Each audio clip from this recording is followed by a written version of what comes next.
Hi, Stephanie. This is Donnie Vaughn of the Marketing Twins. I'm going to give you a quick tutorial of WordPress, and we're going to start today with the video of the dashboard. And so, the dashboard is the central place where you will make changes to your WordPress website, and that's the easiest way to say it.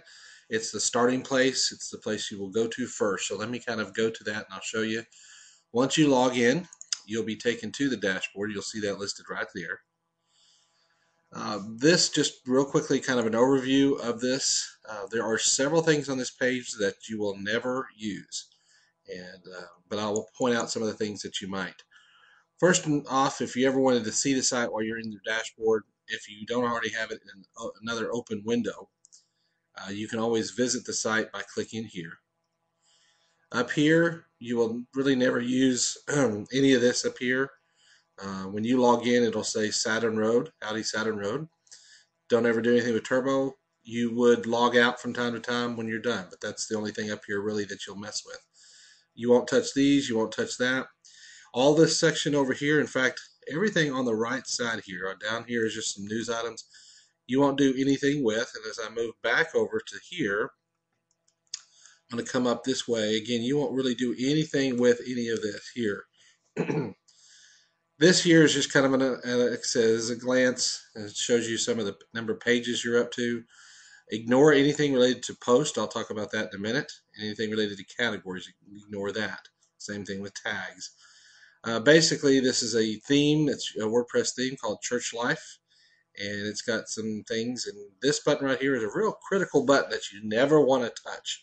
If you were to push that and change that theme to something else, the website as you know it looks. Let's see if I can pull that up here. If it looks like this, you will not see that anymore. So we don't want to push that button at all. So ignore this button. So really the only thing on this page, for the most part right now, that I've highlighted is this log out button.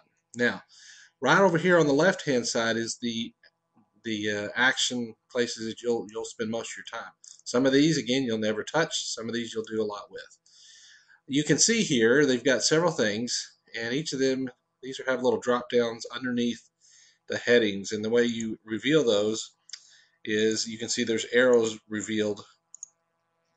When there's arrows, it reveals the drop down menus.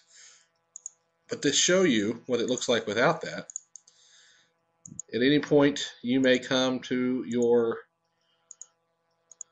pull those all up there, you may pull up your dashboard and it looks very much like this. And so these are all the things that you're going to see.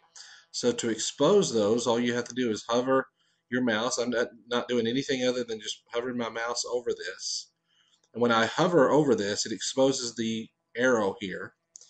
And I click that and it pulls in the drop-down menus. So that's how that works. Okay, let's start here at the top with post. Now, first off, post.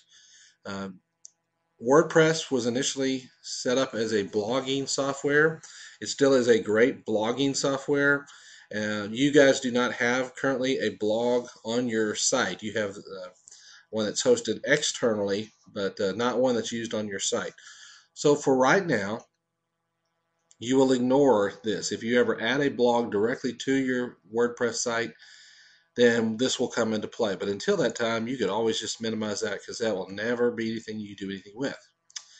Here is the media library. This is the place where all of the images, anything you see here, images here, the header, I believe is going to be in there. All these over here, these little images here, the map, everything that you see from an image standpoint is housed in the media library. I'm going to click the library itself so you can see. And when I say library, I mean everything to the media library, anything media related such as images, but also PDFs. You might come across from time to time a MP3 file for a sermon. You can see here, I'm scrolling down to the bottom here, displaying one of 20 on a page, but there's 248 total images. I can go to page 13 and you'll start kind of back where Randy started. And we just kind of where we started with different images. Some of these images are not valid images. Some of them aren't being used anymore, and that's okay. It's fine. It's not going to mess up taking up space. So just a rule of thumb when you're adding things to the media library, which we'll show you how to do in another tutorial, Anytime you update the media library and add something and you think, that's not really what I want to change it, you can go back in and delete what you've done and do it and update a new one. Or you can just leave the old one in there and update and bring in a new image. You don't have to delete and clean out your library. As I said here, there's 248 images, 4 audio files. Some of these images are not being used anymore. They were part of the test, and we've changed the look of it. But that's okay, and we'll leave them in there. And if it becomes a problem later, we can clean it out. But for now, it's okay that all the images are in there, because from time to time you might find yourself thinking, I don't like this image now, but I might want it later. So rather than having to re-upload it back in, it's good that it's in the library for future use. Now, there's the add new library. And again, I'll go to a tutorial on how to add new things to the media library from there. But that's just the media library section. Links, you'll never use anything with that, so just ignore that section. I'll skip down here to comments. Comments would be as if you were moderating a blog in this post, but since you don't have posts, you don't have comments, you can ignore that. But let's spend some time at pages.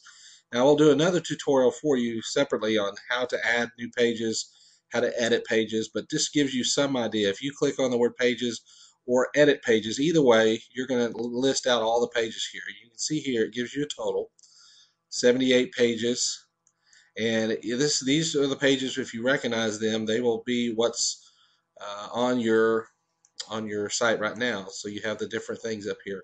And there may be from time to time a test page that we worked on, but I think we've cleaned most of that up.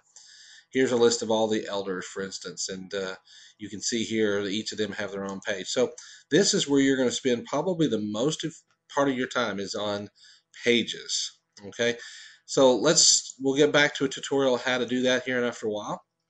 The My Theme, typically the only thing that you're going to have to do here, there's a settings button.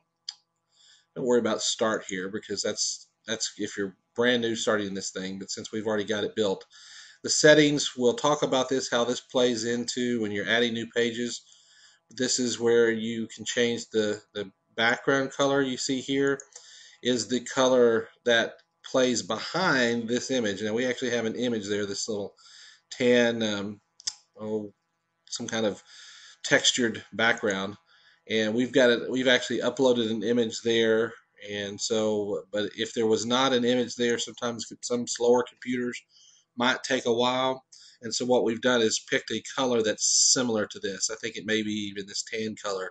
So it opens up kind of behind there. But anyway, that's just a little side note. There's some Google Analytic tracking code, all that kind of stuff in here.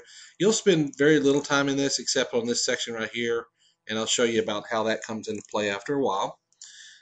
There is the custom header. You probably won't ever have to do anything with that. So there's a little bit on that, but let's go to appearance. This is probably the next section you'll spend most of your time in. Not this right here, and typically not the editor or here or here.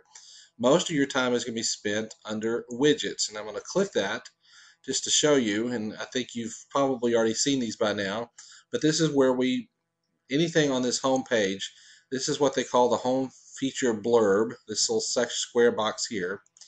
And then this column here, starting right where my mouse is, all the way down, and here, this is your home bottom left, home bottom middle, and home bottom right. So these three widget sections have some HTML code, and we'll do another tutorial separately on that, so you understand how that works. But just so you kind of know where things are and how your website was built. And a lot of these themes, we put in a theme to keep the cost down, and then we have to kind of work within the confines of that, and so that's what we've done here. Going back to your dashboard, again, we won't spend time in these other areas. Plugins, you won't spend any time in there. Users, typically you won't do anything either in tools, probably not in settings. This is a form. This is how we build the form to like the contact form that's found on your page, which is located right here.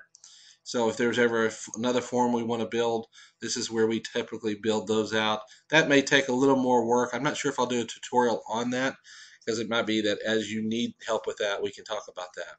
The gallery, you've already done some work in the gallery, but this is where you'll add and manage galleries and so forth. This slideshow, this is a plugin that runs now um, the rotating images that are on the home page. So I'll show you a tutorial about that. These little images here that have the pluses and you click on here and it links over to something. Those are all managed down in that area. Now the SatPress, it works similar to Google Analytics, so I would say that you probably don't need to do anything with this. You're welcome to play around and see what you can come up with, such as the overview and the details is where you'll spend most of your time if you decide to do anything at all in this section here. And so that is pretty much your dashboard. I'm going to click back. This is kind of like your home button on your dashboard. It gets you back to where we began, and that is simply kind of an overview of your dashboard. If you ever have any questions about this, certainly drop me an email, and we'll be glad to help out and explain this. The next few tutorials are going to be all about adding pages, and editing pages, and adding things to the media library, and doing various things that we find that will be helpful for you to update your website. We're not going to cover every little detail about how we built your website, but we're going to talk about the things that we think are important to you and the things that you'll probably spend most of your time doing. We want to make this website easy for you to manage, and so by providing these tutorials, we hope that you can go back at any time and watch and listen to these and to refresh yourself on how to do it. And also, if you're ever on vacation and somebody needs to take this job over and update the website, then they can go back and watch these tutorials as well. Okay, that concludes this tutorial on the overview of the dashboard. Thanks.